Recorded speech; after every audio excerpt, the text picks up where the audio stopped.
కేదార్నాథ్ యాత్ర ముగించుకొని వచ్చిన తర్వాత సీతాపూర్ నుంచి మా యాత్ర బద్రీనాథ్కి ప్రారంభమైంది. సాయంత్రం 5 గంటలకి బద్రీనాథ్లోని యాత్ర ప్రారంభించాము.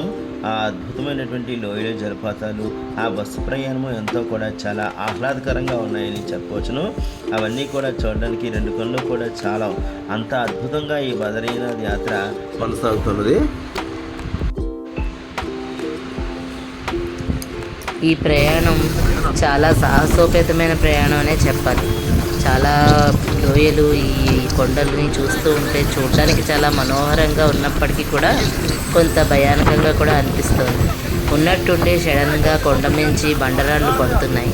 ఆ పడే బండరాళ్ళని తీయడానికి వెంటనే తీయడానికి జేసీబీలు కూడా అందుబాటులో ఉన్నాయి.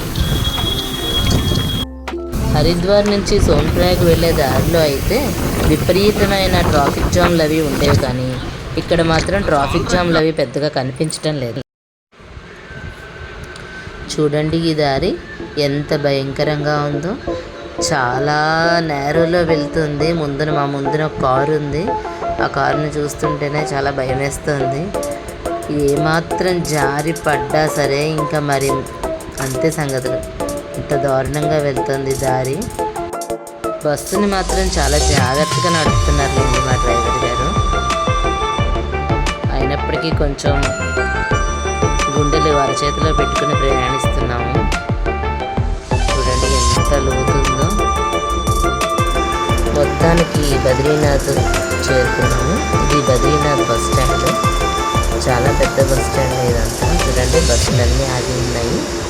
ఇక్కడికి రావాలంటే మొత్తం తెల్లవారుజామునే బయలుదేరాలి. తెల్లవారుజాము బయలుదేరితే సాయంత్రం కల్లా ఈ బద్రీనాథ్ చేరుకోగలుగుతాము.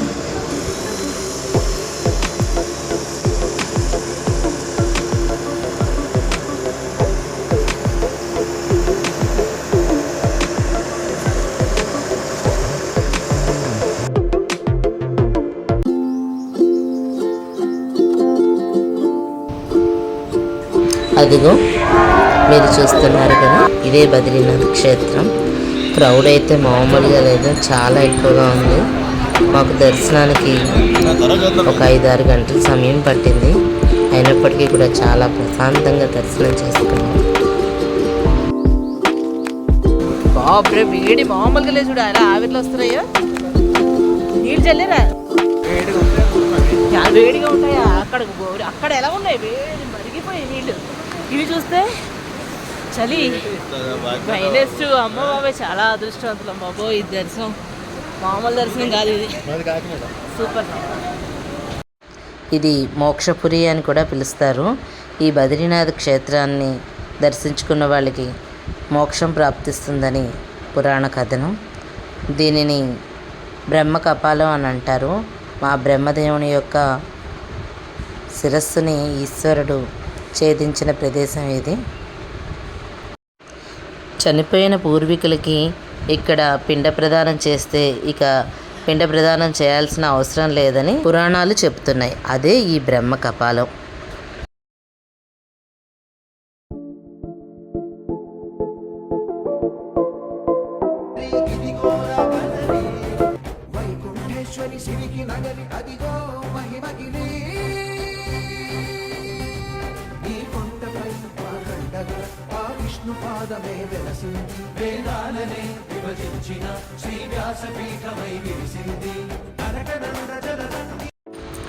ఇదిగో కనిపిస్తుంది కదా, అదే మన ఇండియా యొక్క ఫస్ట్ విలేజ్. ఇక్కడి నుంచి చూడడానికి ఎన్నో అద్భుతాలు కనిపిస్తూ ఉంటాయి మనకి. ఇదిగో చూసారా, ఇవే మంచుకొండలు. ఈ మంచుకొండలు చాలా బాగున్నాయి, చూడడానికి చాలా ఆహ్లాదకరంగా ఉన్నాయి. అందరూ ఫొటోస్ అవి తీసుకుంటున్నారు.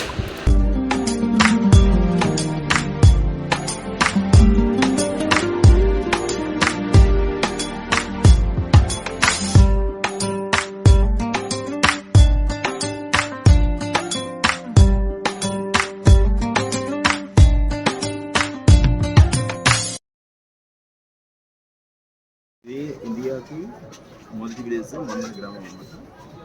ఇది మార్కెటింగ్ ప్రాంతం.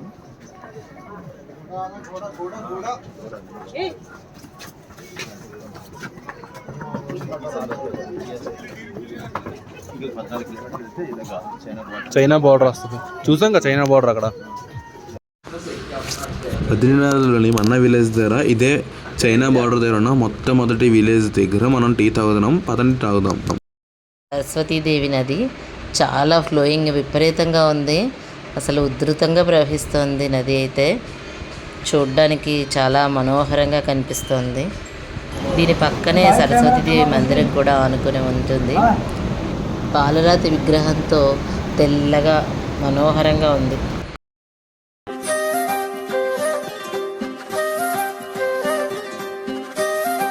అది కాదు వీడియో వీడియో ఇదేంట్రా?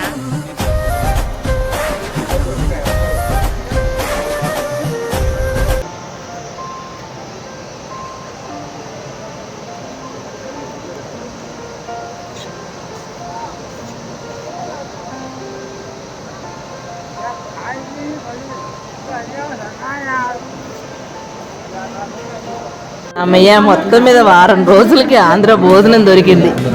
అది కూడా బద్రీనాథుడి ఎదురుగుండా.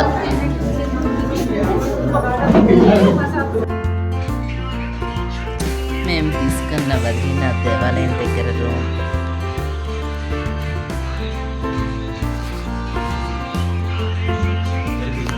నుంచి చూస్తుంటే ఒక అద్భుతం కనిపిస్తుంది. మీరు చూస్తారా?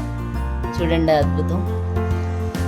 సాక్షాత్తు శ్రీ మహావిష్ణువు మొట్టమొదటిసారిగా కాలు మోపిన ఏకైక ధామం శ్రీ బద్రీనాథ్ పుణ్యక్షేత్రం.